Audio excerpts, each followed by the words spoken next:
From Hollywood, it's time now for Johnny Dollar. Hey, what are you doing at the Valentine house? Get a car out here quick, Inspector. Terry Valentine's just been shot. Two guys Now, showed slow up down. When did all this happen? a few seconds ago. Ambulance? No good, DeBaca. She died in my arms. Oh. Well, do you think they're still around there? They must be. I'm going looking. Now, wait a minute. This is a police matter. You stay put. I'll have a car there in 5 minutes, and you can... Johnny, I heard that. Your gun. Now, look, you're all wound up. Don't do anything.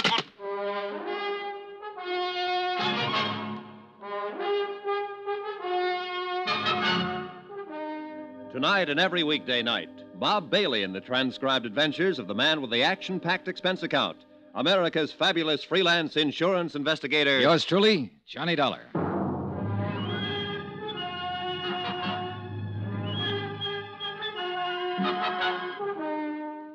Expense account submitted by Special Investigator Johnny Dollar to the New Britain Mutual Insurance Company, Hartford, Connecticut. The following is an accounting of further expenditures during my investigation of the Valentine matter.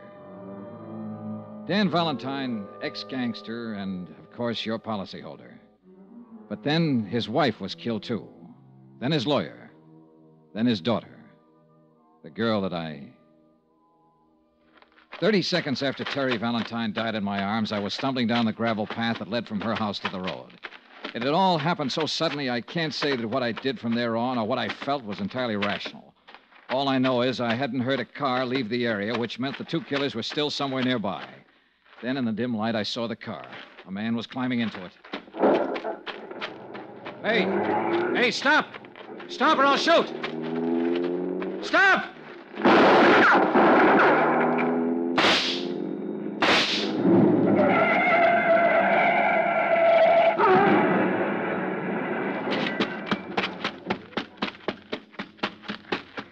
Get out of there. Get out of there and get your hands up. I'm a hit. I'm afraid to move. Come on, get out. Come on. I'm coming. You two, come on. It's no use on him, mister. He used up. You got him real good. Oh. I need a doctor. Help me get to a Stop right there. doctor. Stand still. You pretty tough fella. What's your name? Sisto. Sisto what? It's good enough for you. I need a doctor, bad. Listen. Ooh. Tell it to me. Tell it to me right now. If you don't tell it to me now, you'll never tell it to anybody. Tell it! No. Tell it!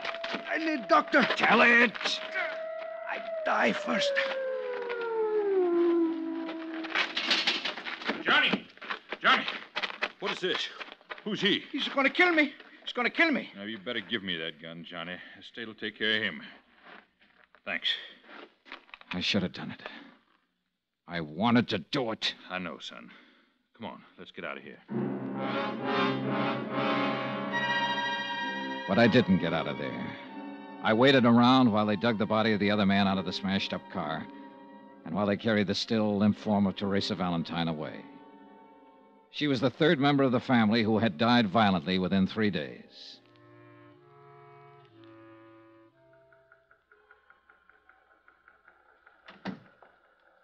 I'm sorry about it, Dollar. Inspector, I was hoping I might have been wrong, but she wasn't dead. Oh, you weren't wrong. Which one shot her? Huh? The dead one? Or the one we still got in the hospital? Oh, I don't know. Both of them, I guess. You don't feel like talking to it. I'm just trying to pin it down. Well, what about him? Can't get much out of him so far. He's in pretty bad shape. Let me ask him some questions, Inspector. I'm no police officer. I don't have to obey any Now, rules. take it easy, kid. You were about to do that once, and we'd be holding you for murder if you'd have gone ahead. I know how you feel about Teresa Valentine.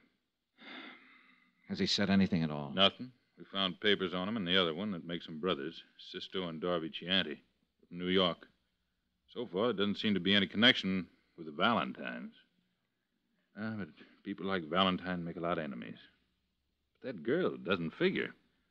Yeah. I know you talked to her a lot these last couple of days, Johnny. What'd you say? Oh, nothing that had anything to do with this. You know yourself, she didn't even know her name was Valentine until her father got shot at. Yeah, that could have been an act. And you could have been 20 feet tall. Just trying. Try with that punk you got upstairs in the hospital. We will, Johnny. We will. Just... Pardon me.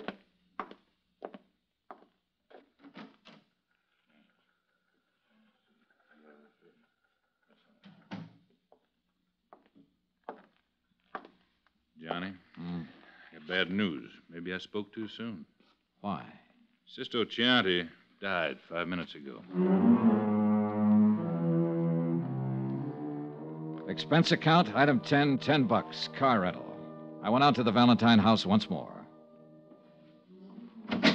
Oh, Mr. Dollar. Hello, Mrs. Iachino. Please come in. So many policemen, so many reporters. I've been trying to close the house. Sure. I know how you must feel. I mean about her. What of these Chianti brothers? Well, we don't know much about them yet. The New York police is still doing a rundown on them. Don't let me stop you, whatever you're doing. I'll just look around if you don't mind. All right. Oh, well, one thing. Yes? Did Mr. Valentine make any provision for you? Yeah. He thought of me. $1,000. Whatever he was, the man I knew was kind and good. And his sins had been forgiven him. I spent 2 hours or better going from room to room, looking at the oils that Dan Valentine had painted. Pastoral scenes, happy scenes, gay scenes, all of them with colorful Italian backgrounds. I was thinking about that when I walked into Inspector DeBacca's office late that afternoon. I don't get it, Johnny. Don't get what? Here. This came from New York on the Chianti boys. Oh? They came to this country when they were 18 and 21. Both of them were naturalized citizens, lived with their father. Records? Not a thing. No trouble ever. What else? That's about it. New York police can't seem to locate their old man. Disappeared about a week ago. Lived on the east side. What's about him? Well, that's another funny thing. He's taken out his papers and was due for an examination with the immigration people this week. They're looking for him, too.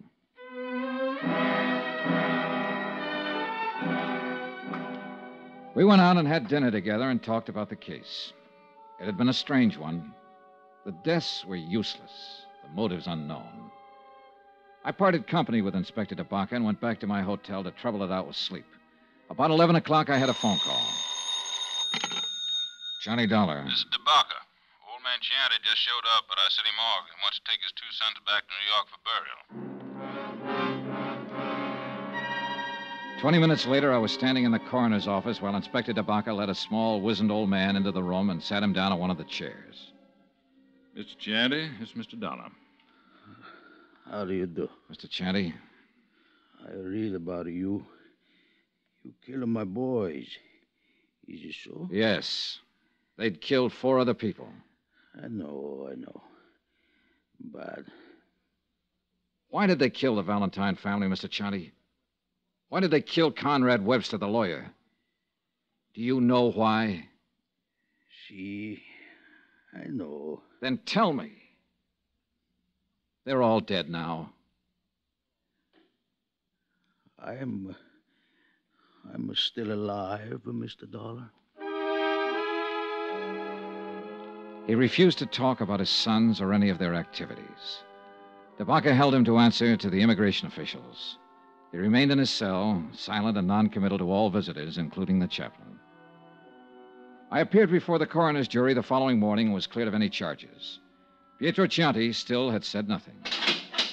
And he looked at me as though he was going to keep on saying nothing. Mr. Chianti? I see you, Mr. Dollar. More questions?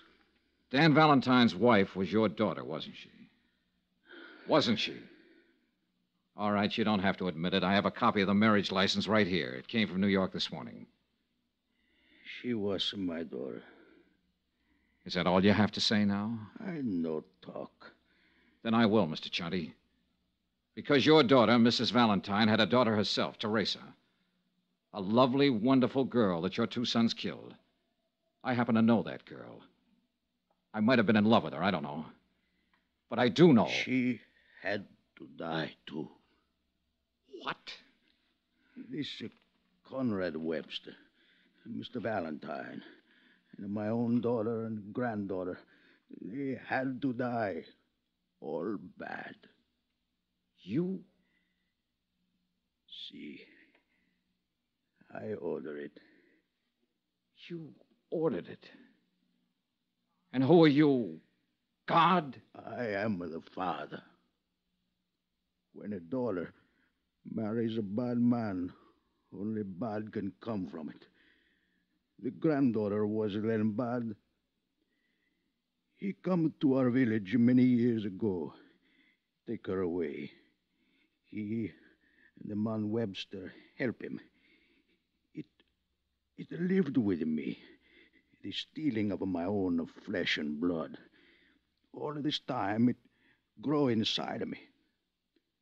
I am old, but I keep on living. Only so I can come here and find him and destroy him. And her. And the daughter. And the lawyer man who help him. And I destroyed them through my sons. A whole family. Vendetta. Was that it? If you like. Vendetta. He was a bad man who did bad things. Bad man.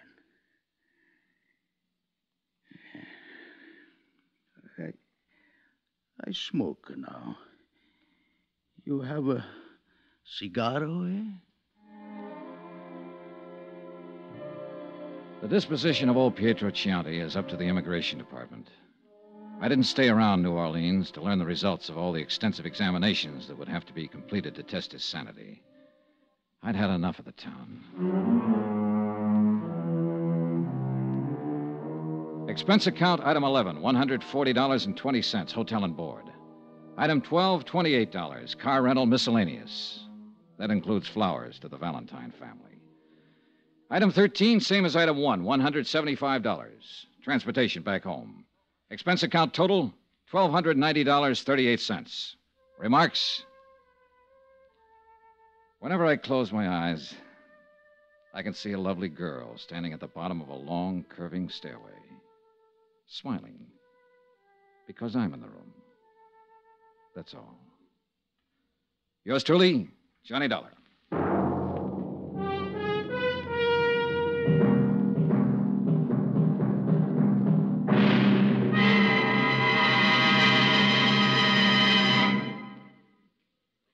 Remember, please, there'll be another exciting story for you beginning next Monday night. Monday, the Lorco Diamond matter, in which a trip to Algiers makes Come With Me to the Kasbah sound like an invitation to a Sunday school picnic.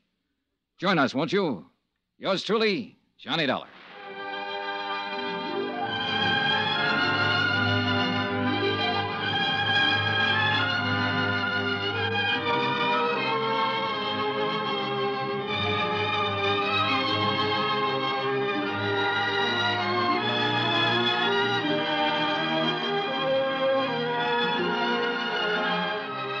Yours truly, Johnny Dollar, starring Bob Bailey, is transcribed in Hollywood. Written by John Dawson, it is produced and directed by Jack Johnstone.